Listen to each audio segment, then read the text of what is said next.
এখনকার অধিকাংশ বাচ্চারা উচ্চারণের দিক থেকে অনেক পিছিয়ে, কারণ তারা বিভিন্ন English, Hindi, Bangla mixed reels দেখতে দেখতে, ইউটিউবে কার্টুন দেখতে দেখতে ওদের একটা ল্যাঙ্গুয়েজ কনফ্লিক্ট হয়, যে কারণে ওদের কথা শিখতে বা শুদ্ধভাবে উচ্চারণ করতে অনেক প্রবলেম ফেস করতে হয়। আমরা ওদেরকে বাসায় স্পিচ থেরাপি দিতে পারি। কিভাবে দিতে পারি?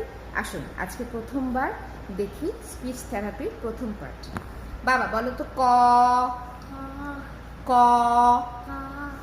ক, বলো কক কক, কক কক, কলা কলা, লা লা লা লা লা, কলা। গুড।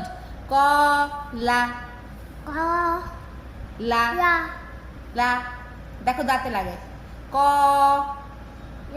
ক, বলো ক ক লা লা, কলা। তলা না, তলা না, নট ত, ক। দেখো মুখটা গোল হবে, এই যেভাবে গোল হবে আর জিভ নড়বে না, ঠিক আছে? বলো ক লা, কলা। Good job, you are learning.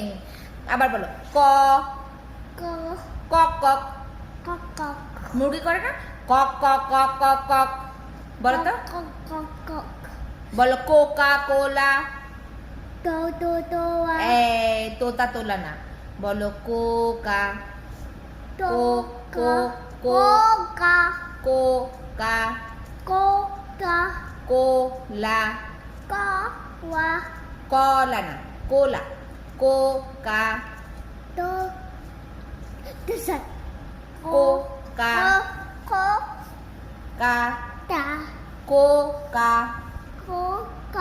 কোলা, কো কোলা,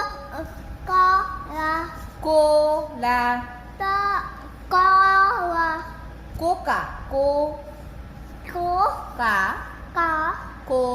কো লা, কোকা কোলা।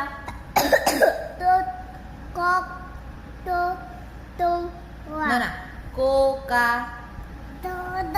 আচ্ছা আজকের মতো এই পর্যন্তই, আমি টায়ার্ড হয়ে গেছি।